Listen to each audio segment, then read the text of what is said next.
Have you ever thought, how much time do we spend scrolling on our phones each and every day? For many, it's become second nature. Swipe, tap, scroll. We drift between moments of distraction, entertainment, and information, all in the palm of our hand. Social media platforms like TikTok and Instagram have revolutionized the way that we consume content. Short form videos, snappy, engaging, and often irresistible, are designed in a way to keep us coming back for more. And they do. Millions of us, every day, spend hours on end immersed in this endless stream of short form content. But what are the effects of this constant stream of rapid fire videos? Is it really harmless entertainment, or is there something else beneath the surface? Research is starting to uncover a complex relationship between our mental well-being and the type of content that we consume. Some studies suggest that the shorter the videos, the shorter our focus becomes, while others explore the potential for increased feelings of anxiety, depression, and even addiction. The answers aren't always clear, but as short-form content continues to dominate our screens, it raises important questions about its effects on our long-term habits and on our lives overall. Today, we'll look into both the benefits and the consequences of this new digital phenomenon. We'll hear from the experts, take a closer look at the science, and examine how these platforms interact with us just as we interact with them. The question isn't black and white. It's not about whether these platforms or short-form content is good or bad, but it's more about how do we use it and how do these platforms in control of it interact and impact our daily lives. This is about navigating a world that's always demanding our attention. It's about finding the balance between consumption and connection. And it's about exploring how we use products, but how those products might actually be using us as well. This is about being lost in the scroll.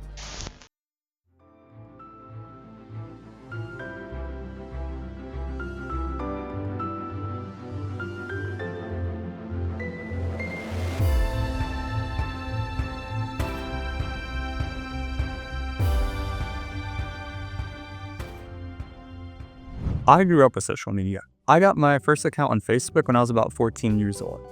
And for me, at the time, it was just considered the normal thing to do.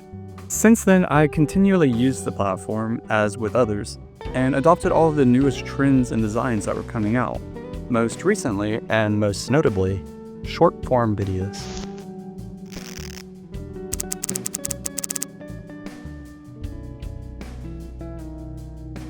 Short-form content isn't a new concept, but it's exploded rapidly in the past decade.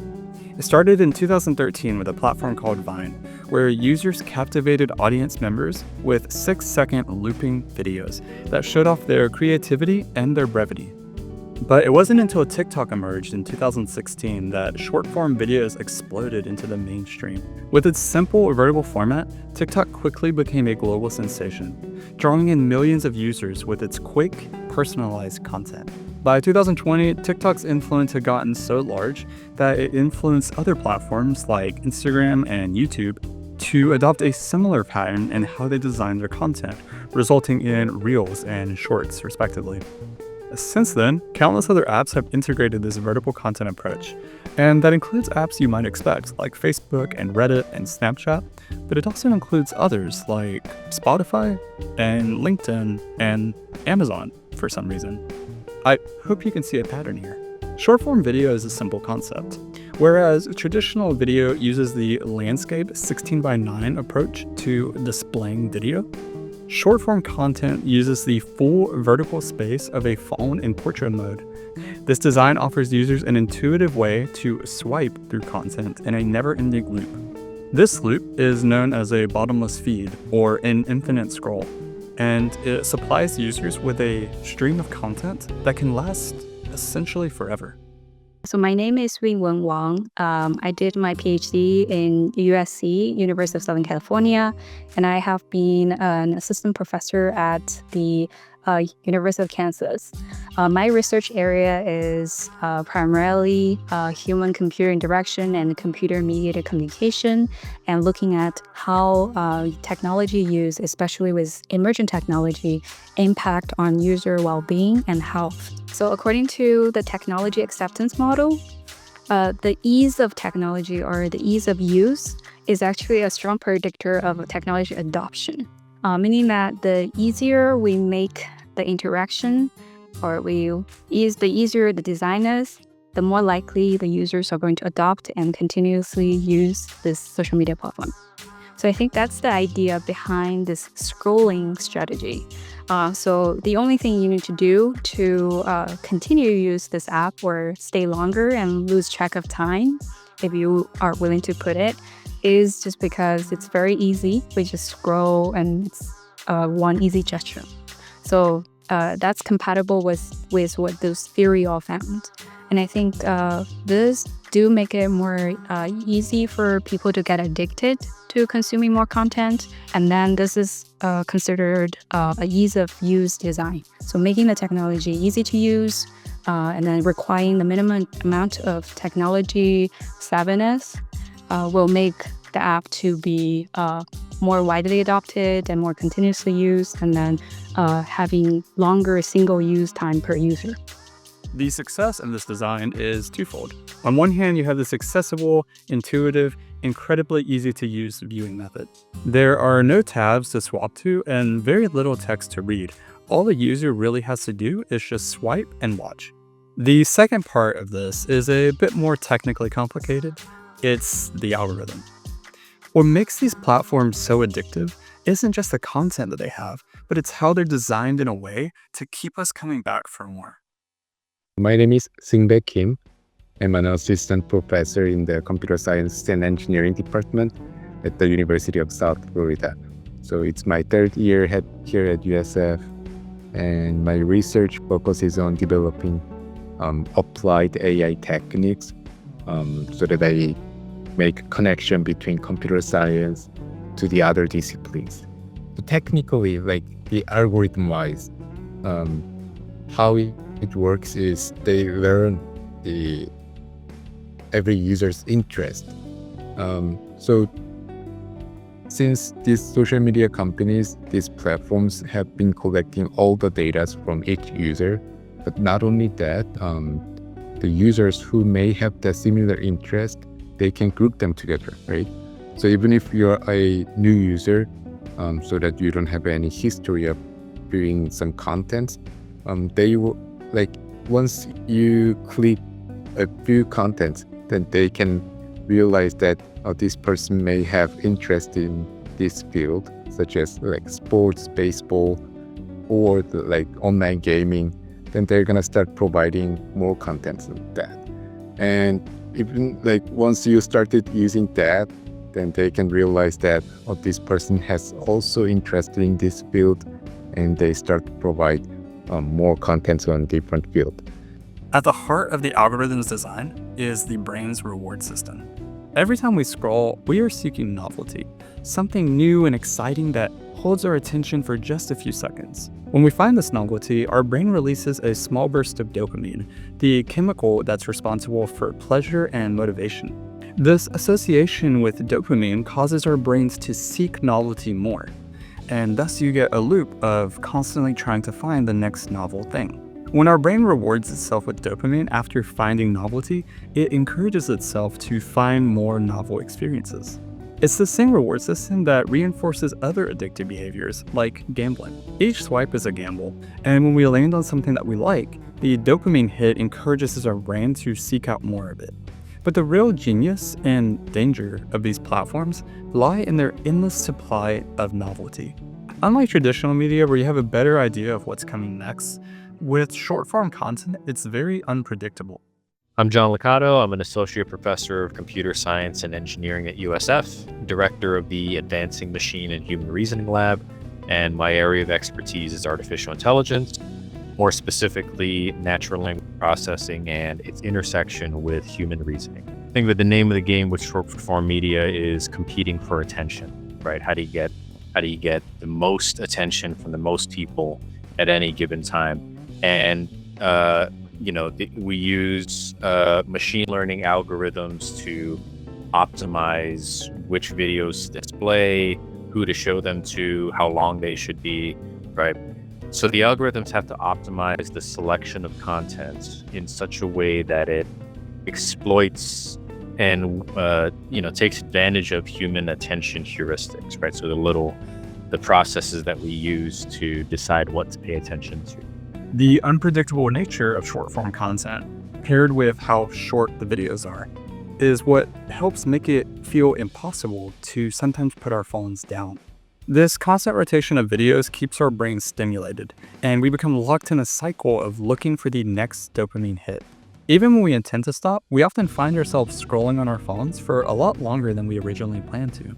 These platforms don't just rely on content to keep you engaged. They rely on a sophisticated algorithm that hijacks your natural brain's reward system in order to encourage this addictive behavior. Every swipe, pause, and like is fed into the algorithm so that it can judge what kind of personality you have and what kind of content you like. And with this metric, it builds an idea of you that it can continue to feed personalized content to. The more you engage with these platforms, the smarter that they become, and the harder it becomes to resist. It's a carefully curated feedback loop that provides you with videos that are designed to always feel fresh, exciting, and novel. This personalization is what makes platforms like TikTok so effective at holding your attention. It's not just about showing you popular content, it's about showing you exactly what will keep you hooked and scrolling for longer. The algorithm knows when it should give you a video that might make you smile or laugh, and it knows when to then interrupt that with something that might be shocking or thought-provoking. This unpredictability, combined with perfect tailoring to your preferences, creates a content system that can feel too compelling to ignore. But in the process, we become passive consumers, constantly fed this stream of personalized content without the need to really search for it ourselves. The ease of this consumption, combined with the psychological reinforcement of endless scrolling, creates a cycle that's hard to break. It's not just about enjoying a few quick videos. It's about being pulled into a system that's designed to maximize your time on the platform with no concern about you. These platforms make their money through ad revenue, which means that the longer you stay on the platform, the more valuable you are to them. Their goal is simple: keep your eyes glued to the screen, and they'll do whatever they can to achieve that. The algorithms are designed to show you content that keeps you engaged, whether that's entertaining, shocking, or emotionally draining. The nature of this content and the consequences it might have for you doesn't matter as long as it keeps you hooked and watching.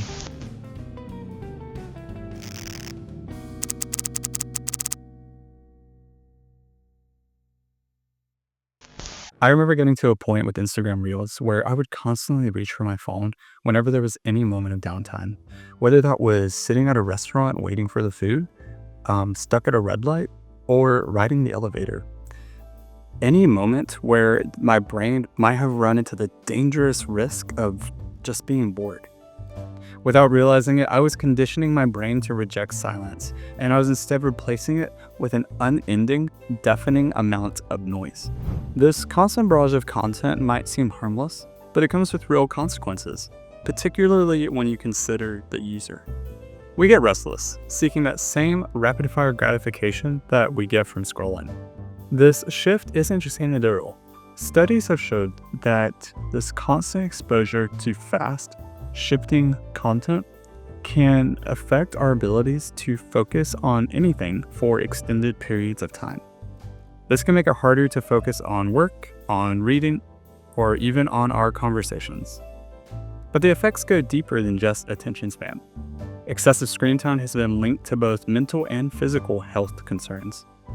On the mental health side, constant exposure to content can lead to overstimulation.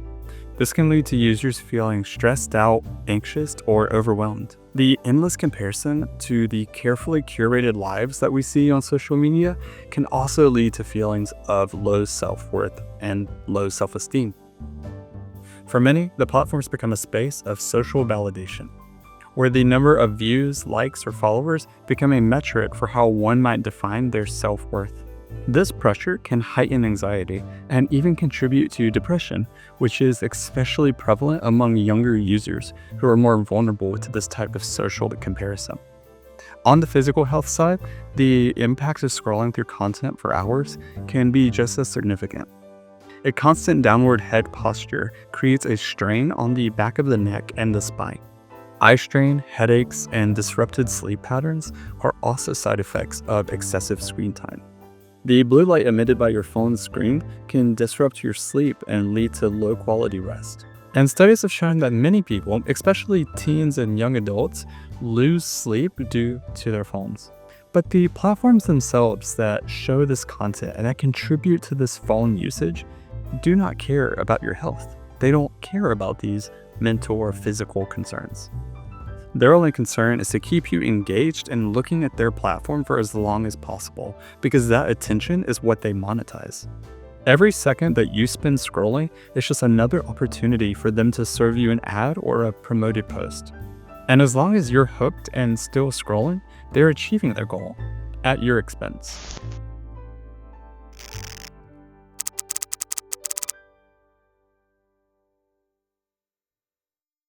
For me, short-form videos were genuinely impeding on my day-to-day life. They were causing me to waste time that I didn't have, and I wasn't even enjoying it.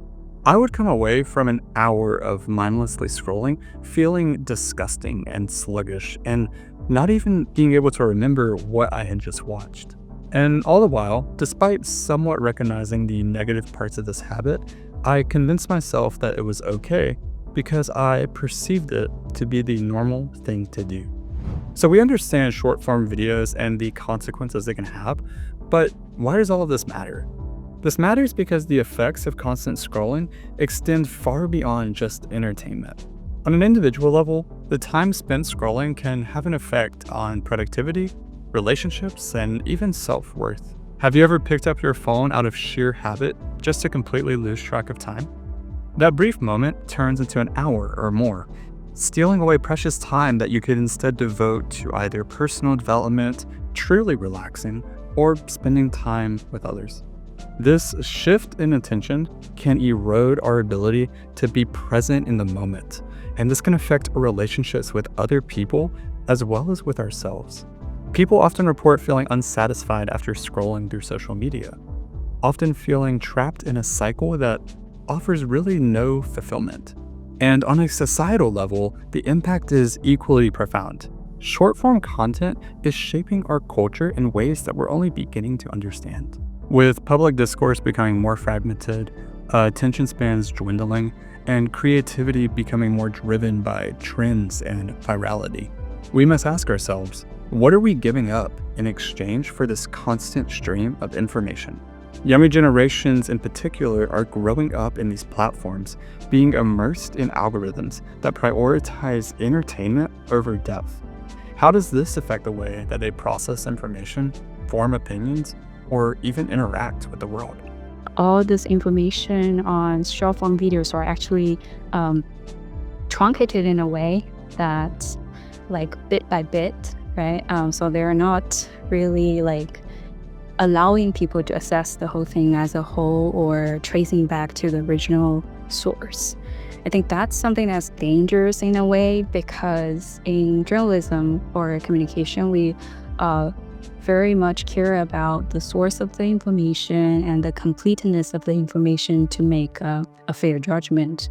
And then people form a judgment, and then they form a belief, and that belief feeds into their decision-making about what to do. So all this behavior comes from what content they're exposed to, how they're processing it, how they use those information to form their belief, and eventually behavior.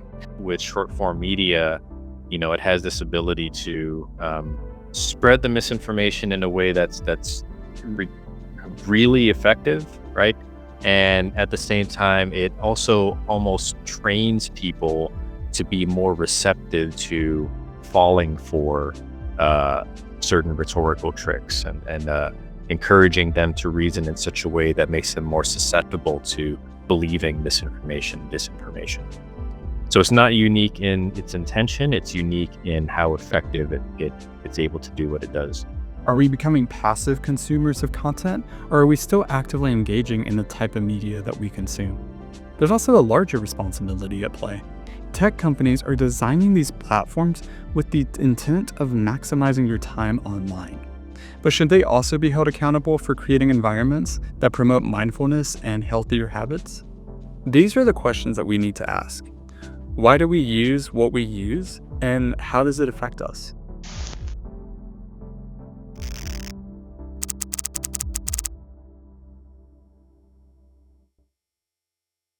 It's been about 6 months since I stopped using social media on a regular basis, and in all honesty, it was a challenge.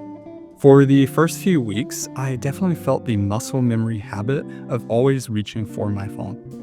But after deleting the apps and giving my mind permission to rest, I started to adapt. I can't say that I'm suddenly 10 times more focused or productive, but I have seen a noticeable difference in mindfully spending my time. More of my time now feels like it has intention behind it, and I feel a greater sense of clarity and peace. With little noise and fewer distractions, I'm more present in my day-to-day life, and my brain has a lot more opportunity to just be bored, and I like that. As we look around today, it's easy to see how immersed in this content cycle we all are, from coffee shops to family gatherings, and from grandparents to grandchildren. The presence of short-form videos has woven itself into the fabric of our daily lives. But is this just the natural evolution of technology? Or is there something different, more pervasive, about this new era of constantly scrolling? While previous generations experienced the rise of the internet and television, this new wave of hyper-personalized, bite-sized media is fundamentally shaping how we interact with the world around us. The immediacy, the brevity, and the addictiveness of short-form content is unlike anything we've ever seen before. It's no longer just a distraction. It is becoming the default way that we experience reality. Of course, like any tool, there are benefits to these platforms. They can entertain, educate, and connect people across the globe. I think one of my personal values about all the short form videos is that they can be really valuable for people who need them, I guess. Like either people who are experiencing loneliness just want some comfortable, secure parasocial relationship. Yeah. So these are like my personal take on it. I think I did mention it earlier just because I want to make sure a lot of things are based on the research findings and they're tested. But my personal observation is that there are a value of those things, and then just think about why they got popular initially, like at the first place. There is a reason why people are using it, and then they find value using those apps, right?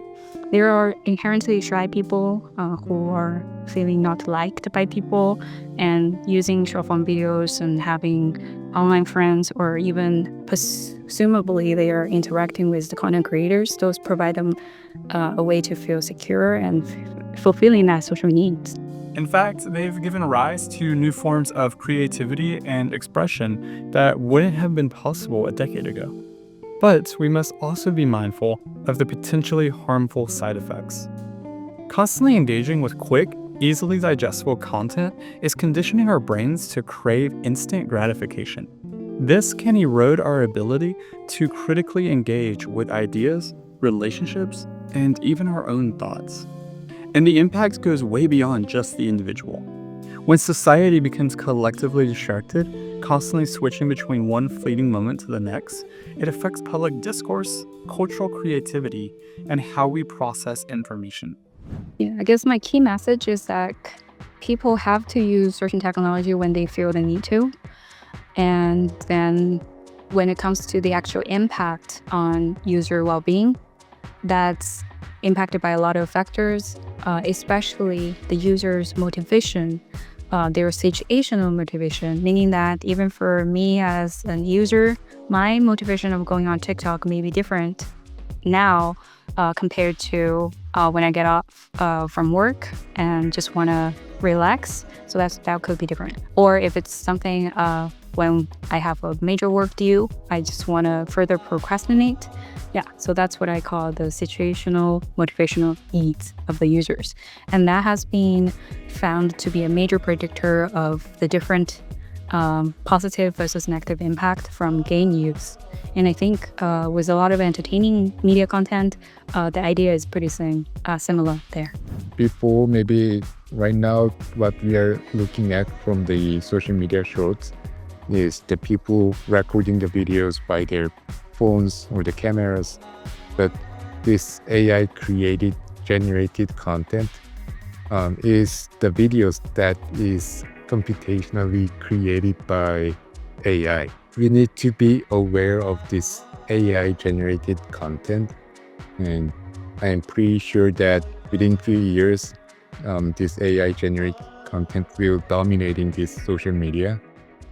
And if we are not get prepared to look at those AI generated content, then the people may start believe in this fake information, the false information. If the people start using this generated AI techniques in bad ways, then they can easily disseminate the false information through the social media or the social network. So not only the users, but also social media companies, they have to get prepared in how to deal with this AI generated content. My general advice is just be aware that we are all subject to falling for silly things at one time or another, right? And that applies to all of us. Teenagers, college professors, all of us are human beings with a mix of rational and sub-rational cognitive processes. And there are certain ways of interacting with the world that make us more or less susceptible to falling victim to things like disinformation, no matter who you are, even if you're someone that studies this stuff, right? Like myself. So know this, when you're scrolling through short form content, you're only half paying attention to what you're seeing. You're not only susceptible to falling for disinformation, but you might actively be training yourself to be more susceptible to it. So practice mindfulness, be mindful what you're doing, what you're thinking, and fight the urge to have that dopamine hit every 5 seconds for mindless scrolling. Are we as a population becoming passive consumers, or are we still critically engaging with the content that we consume? These are questions that we must confront as short-form content continues to plant itself into our lives. Ultimately, it's not about avoiding short-form content altogether. It's about requiring companies to consider the human element in their designs instead of just the revenue. It's about understanding how this content and this technology can affect us.